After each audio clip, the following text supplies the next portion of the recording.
Monsieur le préfet, mesdames et messieurs les élus, monsieur le délégué général pour l'armement, mesdames et messieurs les officiers généraux, chers membres de Data-IA, mesdames, messieurs. Garry Kasparov, c'est un nom que vous connaissez sûrement, celui du premier champion du monde d'échecs qui a été défait par un ordinateur. C'était en 1997. Vous connaissez aussi les noms de Fan Hui et Lee Sedol, qui sont parmi les meilleurs joueurs professionnels de Go et qui, tous les deux, se sont inclinés devant les programmes informatiques de Google DeepMind. Vous connaissez peut-être aussi, ou peut-être moins, le nom du colonel Gene Lee, ancien pilote de chasse, formateur de pilotes de l'US Air Force, qui a été vaincu en 2016 par une intelligence artificielle dans le cadre d'une simulation de combat aérien. Ce programme, même privé de certaines commandes, est capable de réagir 250 fois plus rapidement que l'homme. À ce rythme-là, à la sortie du prochain Top Gun en 2020, je pense que Tom Cruise pourrait bien perdre son aura chez nos jeunes pilotes de l'aéronautique navale. Alors pour certains, l'intelligence artificielle, l'IA, n'est synonyme que de progrès.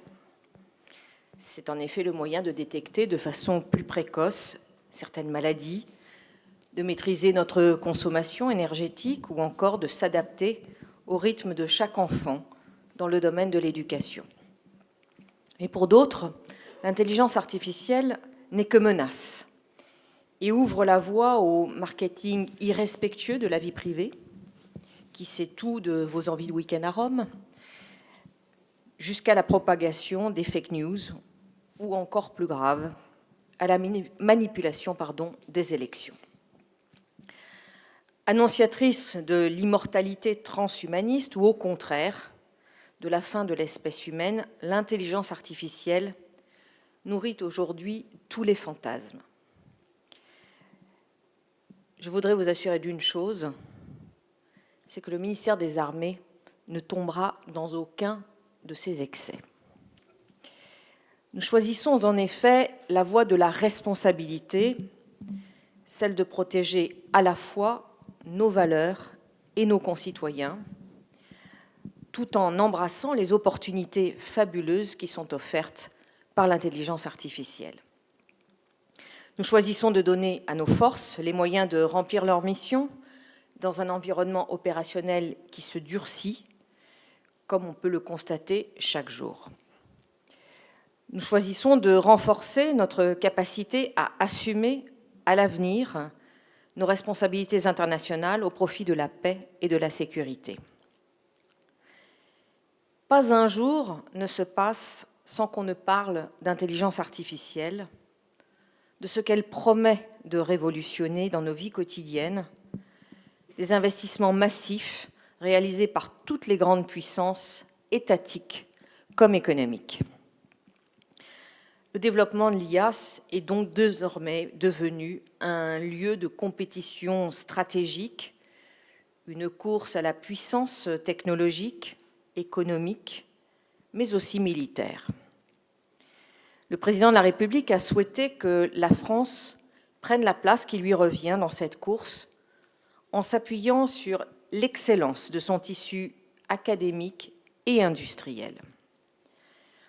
En endossant les conclusions du rapport de Cédric Villani, dont je salue à nouveau le remarquable travail, il a dévoilé, il y a tout juste un an, la stratégie de la France qui place la défense parmi les 4 domaines prioritaires aux côtés de la santé, des transports et de l'environnement. Et je m'inscris pleinement dans cette stratégie gouvernementale et je compte donc faire de l'intelligence artificielle une priorité de notre défense nationale. Alors les armées françaises, oui, investissent et investiront dans l'intelligence artificielle, c'est une évidence. Car c'est une technologie stratégique indispensable pour garantir notre supériorité opérationnelle. Les bénéfices potentiels de l'IA pour notre ministère sont forts et nombreux. Et alors que les armées des principales puissances affûtent déjà leurs algorithmes, nous ne pouvons pas prendre le risque de manquer ce virage technologique. Tout se joue donc maintenant. L'IA, c'est d'abord une aide précieuse à la décision. Elle nous permettra de mieux comprendre et mieux prévoir les menaces, d'agir plus vite et avec plus de précision et de certitude. Éviter la surprise, éviter aussi la méprise, donner du sens au torrent de données qui parfois nous submergent. Je pense en particulier au projet de la Marine nationale qui développe une plateforme d'analyse en temps réel du trafic maritime à l'échelle mondiale, qui sera donc capable de détecter les embarcations qui soudainement dévient de leur trajectoire habituelle. L'IA n'est pas une fin en soi, elle doit donc être un appui à une décision plus éclairée, plus rapide, un outil de lucidité pour les décideurs stratégiques comme tactiques. L'IA, c'est également des capacités inédites pour le renseignement. Croiser des milliers d'images satellites avec les données du dark web pour parvenir à en extraire des liens intéressants, c'est ce que nous permettra l'analyse de données massives. L'IA, c'est aussi mieux protéger nos militaires, évacuer des blessés du champ de bataille, ouvrir un itinéraire, déminer un terrain, autant de tâches périlleuses que nous pourrons bientôt confier à des robots. L'IA, c'est encore une cyberdéfense renforcée. Elle permettra à nos cybercombattants de contrer à grande vitesse les attaques toujours plus furtives, toujours plus nombreuses et toujours plus automatisées qui menacent nos systèmes et nos économies. L'IA, c'est enfin un allègement de la pénibilité et un gage de précision. Elle doit soulager l'homme de tâches fastidieuses, répétitives, parfois source d'erreurs. En effet, pourquoi un mécanicien passerait-il des heures à déceler une panne alors que l'analyse des données pourrait directement lui indiquer, sans risque de se tromper, quelles sont les pièces qui doivent être remplacées? L'US Air Force, qui a déjà adopté l'IA dans son processus de maintien en conditions opérationnelles, a annoncé une disponibilité de ses avions en hausse de 25%. C'est considérable et permettez-moi de vous dire que ça nous fait rêver. L'intelligence artificielle nous permettra un meilleur entretien de nos matériels, une meilleure gestion de nos stocks, de notre consommation d'énergie. Et ce faisant, nos militaires pourront se concentrer sur les aspects critiques de leur mission et nos personnels civils seront plus efficients. L'IA, c'est donc ni plus ni moins que la garantie du plus haut niveau de protection des Français. Et parce que c'est notre première priorité, nous saisirons toutes les opportunités. Alors nous le ferons avec volontarisme et ambition, et nous le ferons aussi avec responsabilité. Car la France a des valeurs, la France respecte ses engagements internationaux, et la France sera fidèle à cette marque de fabrique. Et c'était d'ailleurs le sens de l'événement AI for Humanity qui a été tenu il y a un an par le président de la République. Je vous parle de valeurs, je vous parle d'intelligence artificielle militaire, et je sais que dans beaucoup d'esprits, une question émerge. Une question qui nourrit les débats, suscite de l'intérêt mais aussi de l'inquiétude, tant dans la communauté des développeurs qu'au sein de la société civile. Et cette question, c'est celle des systèmes d'armes létaux autonomes, les SALA, que certains appellent les robots tueurs.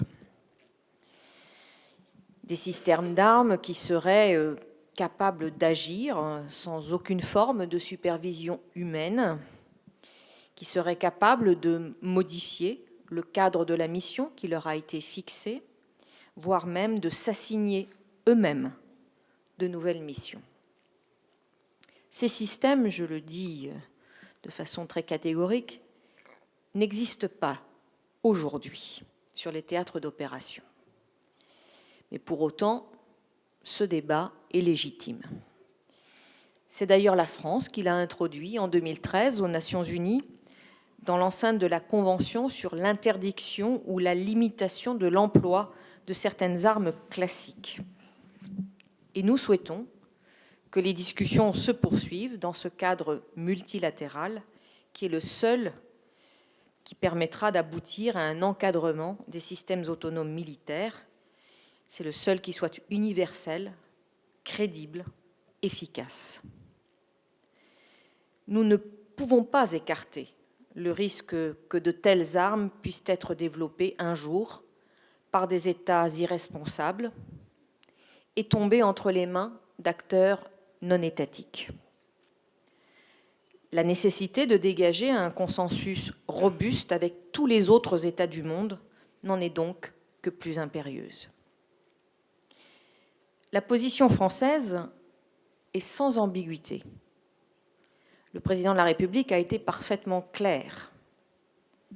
La France refuse de confier la décision de vie ou de mort à une machine qui agirait de façon pleinement autonome et échapperait à tout contrôle humain.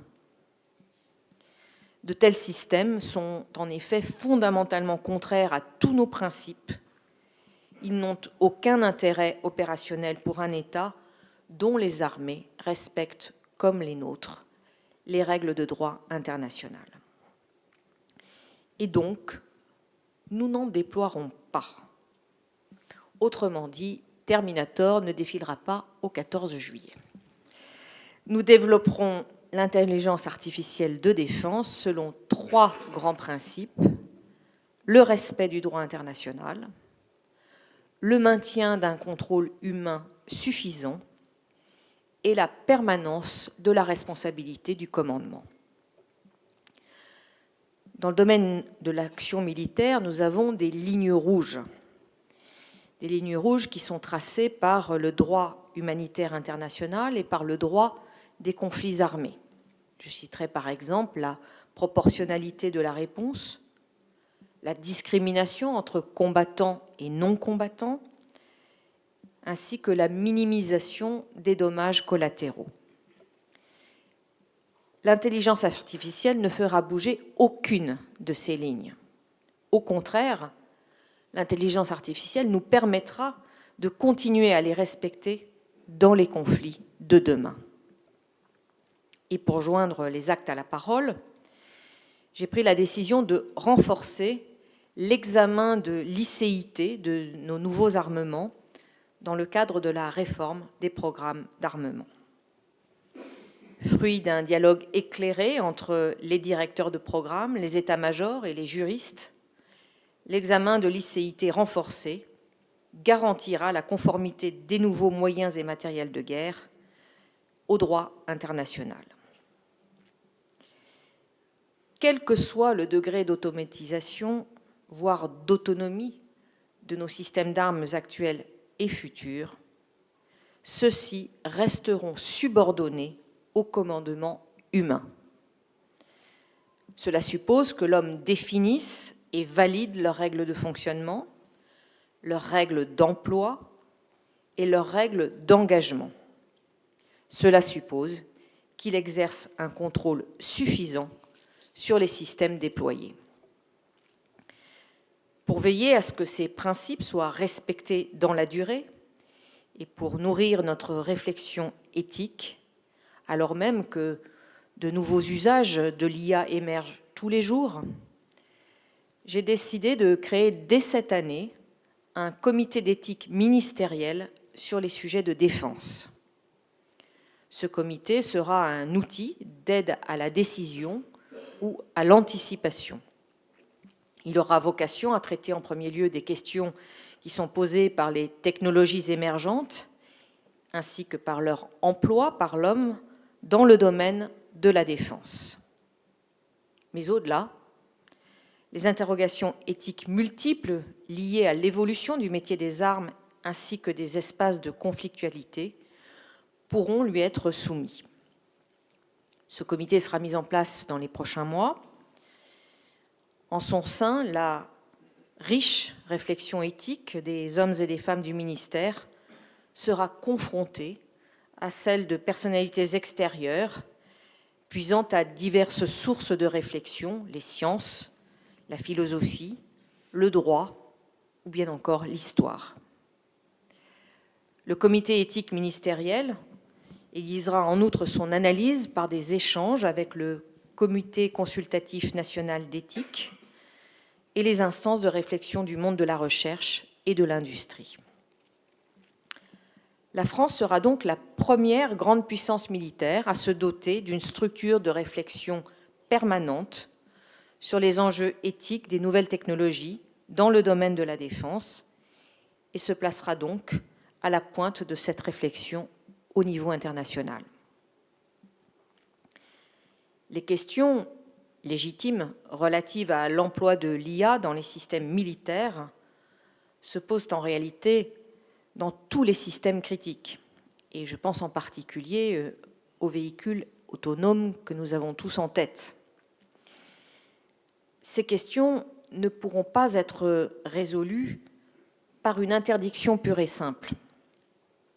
Il nous faut donc nourrir notre réflexion et investir dans la recherche pour rendre l'intelligence artificielle robuste et sûre et développer des systèmes de façon maîtrisée.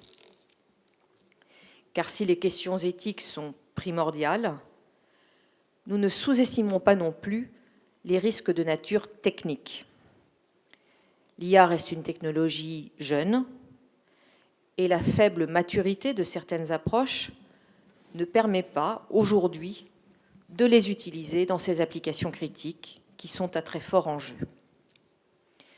Lorsqu'il s'agit de battre un champion de Go ou bien de recommander le film du dimanche soir, la machine peut se tromper, ça n'est pas très grave. Ça peut gâcher votre soirée, mais guère plus. Lorsqu'il s'agit de détecter une mine sous-marine ou bien de contrer une cyberattaque, il est évident que la fiabilité et la robustesse deviennent des enjeux absolument cruciaux. La manipulation des données d'apprentissage, les biais cognitifs qui sont transmis par l'homme aux algorithmes, les systèmes désorientés et mis en défaut par un simple bout de scotch placé à un endroit inhabituel, les systèmes hackables à distance, les facteurs de risque que nous devons évaluer et maîtriser dès la conception sont extrêmement nombreux. Et c'est tout l'enjeu du grand défi sur la certification de l'intelligence artificielle récemment lancé par le Conseil de l'innovation. Cette initiative a tout notre soutien, car dans le monde civil comme militaire, il nous faut bâtir une IA robuste, une IA de confiance. Et c'est pourquoi, à ma demande, la DGA élabore en ce moment même un guide de développement maîtrisé des systèmes d'IA. Nous le partagerons et le consoliderons avec nos industriels, avec les laboratoires et avec toute la communauté des systèmes critiques, pour que nos armées puissent utiliser ces systèmes en confiance et en toute responsabilité. Pour tirer tous les bénéfices d'une IA parfaitement maîtrisée, nous avons construit une feuille de route ambitieuse et pragmatique.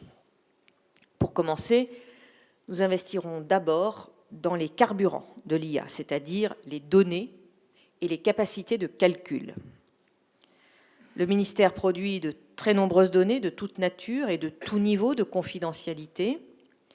Et il faut d'abord s'assurer que ces données ne seront plus perdues ou gaspillées, faute d'outils pour les recueillir, les stocker ou les traiter. Dans le sillage du gouvernement, nous prendrons, nous aussi, le virage du cloud pour disposer des capacités de calcul et de stockage indispensables au développement de l'IA, et cela sans compromettre la sécurité et la souveraineté de nos données. Il nous faudra ensuite décloisonner les données, les partager, en faire un actif stratégique de notre ministère. C'est une question de procédure, bien sûr, mais c'est aussi une question de culture.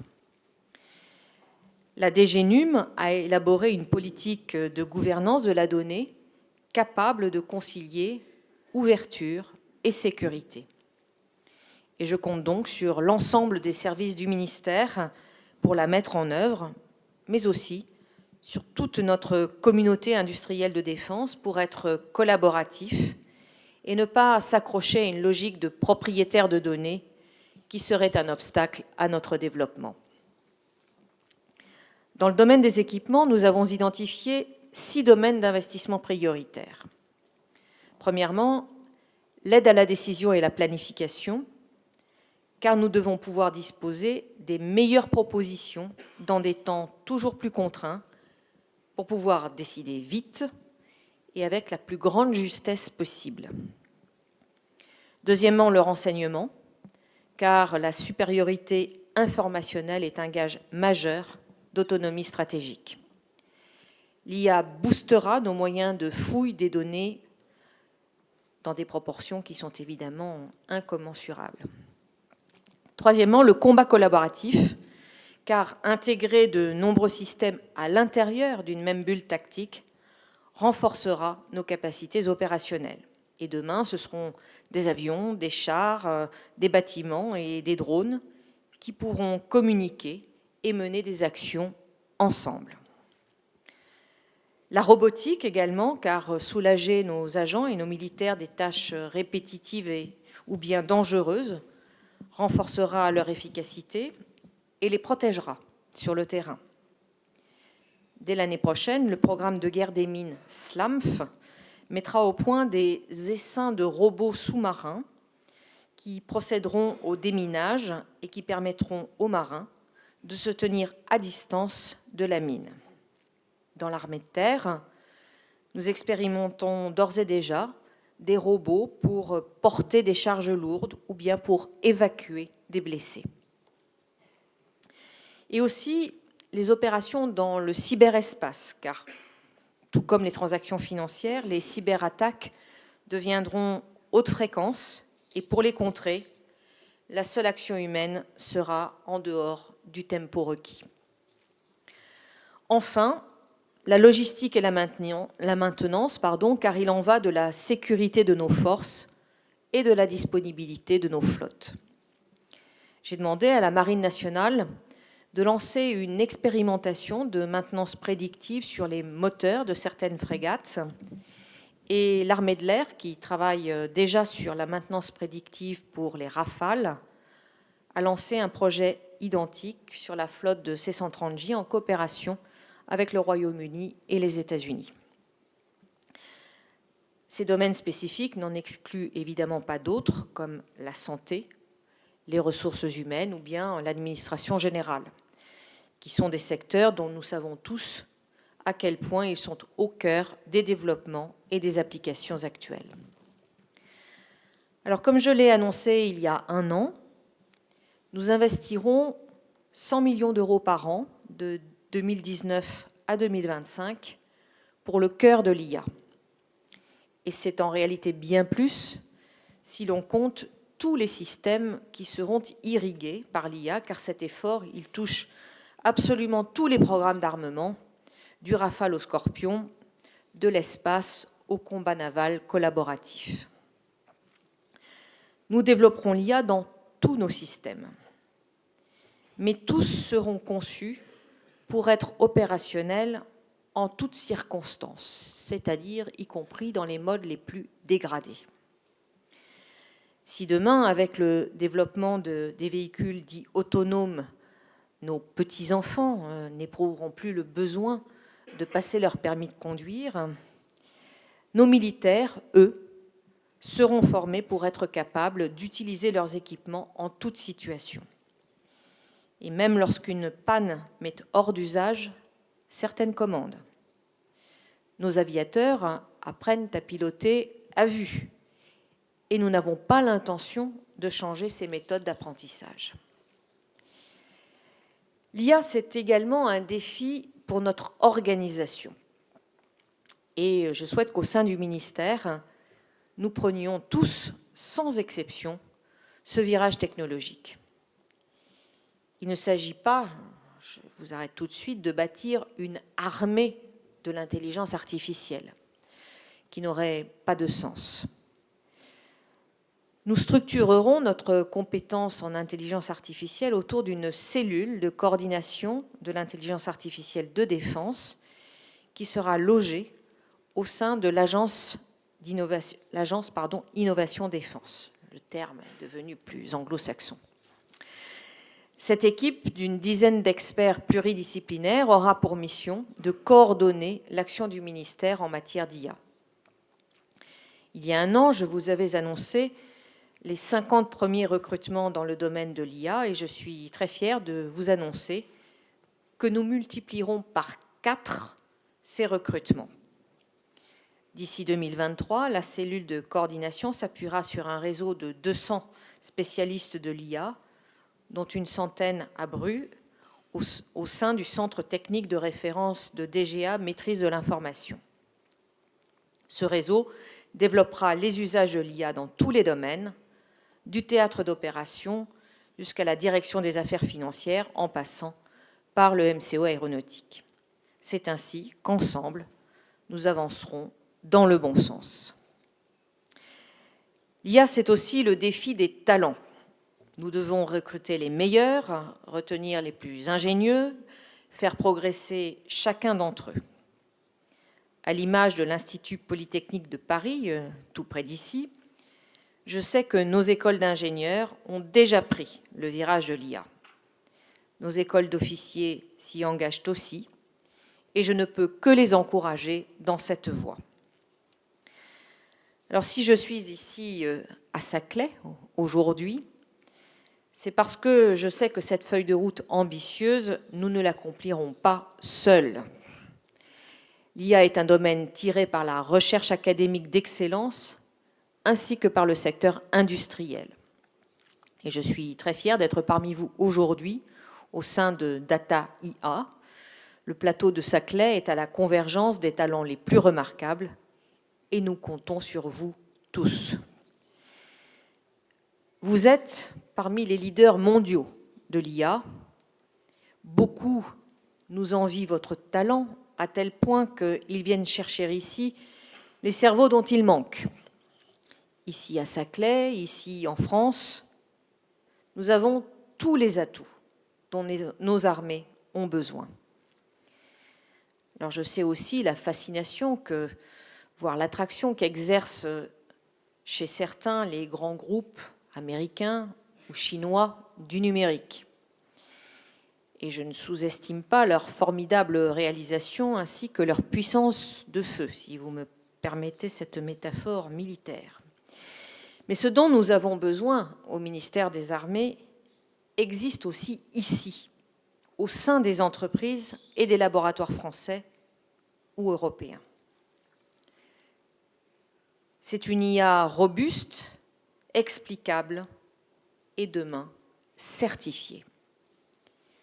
Une IA également remarquable par sa frugalité, dans la mesure où elle devra être peu gourmande en données comme en énergie.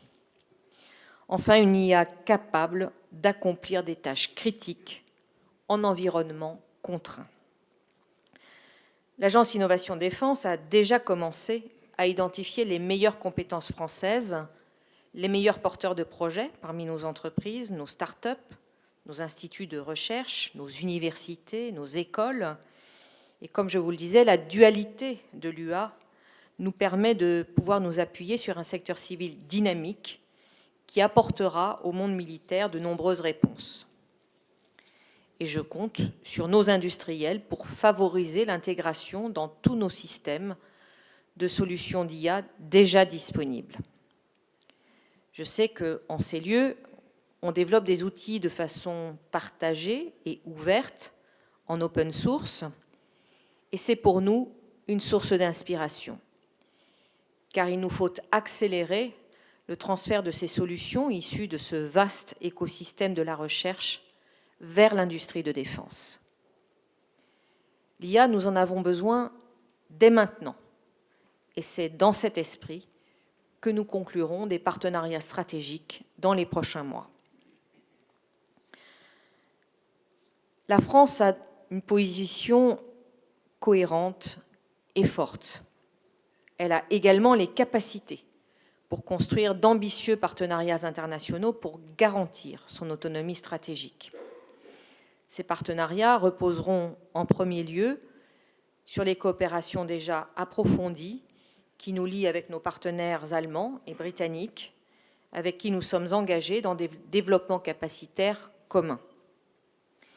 Mais comme Cédric Villani l'a souligné dans son rapport, et comme l'a rappelé à de multiples reprises le président de la République, les enjeux technologiques de souveraineté nationale sont aujourd'hui indissociables des enjeux européens. Pour garantir notre autonomie technologique, l'Europe est notre unique horizon et doit prendre la tête des nouvelles ruptures technologiques. L'Union européenne en a déjà pris toute la mesure et met en place des nouveaux outils de soutien à l'innovation de rupture, y compris, et c'est une très grande nouveauté, dans le domaine de la défense. Je salue toutes ces initiatives, comme le Conseil européen de l'innovation dans le cadre d'Horizon Europe ou bien le Fonds européen de défense. Mobilisés ensemble, ces outils européens doivent nous permettre d'unir nos forces, celles de nos laboratoires de recherche comme nos industries de défense, pour développer une IA européenne de pointe. L'intelligence artificielle est certes une révolution dont nous entrevoyons les prémices aujourd'hui. Mais des révolutions, nous en avons connu déjà un certain nombre. Jean Jaurès disait qu'il ne peut y avoir de révolution que là où il y a conscience. Et celle de l'intelligence artificielle n'y échappe pas. C'est donc en pleine conscience, avec pragmatisme et responsabilité, que nous la conduirons. Une IA performante, robuste et maîtrisée. Voilà ce que je souhaite construire avec vous. Voilà ce que nous devons construire ensemble pour ne jamais être dépassés par l'ennemi, pour que nos armées soient plus fortes et pour toujours protéger les Français. Vive la République, vive la France.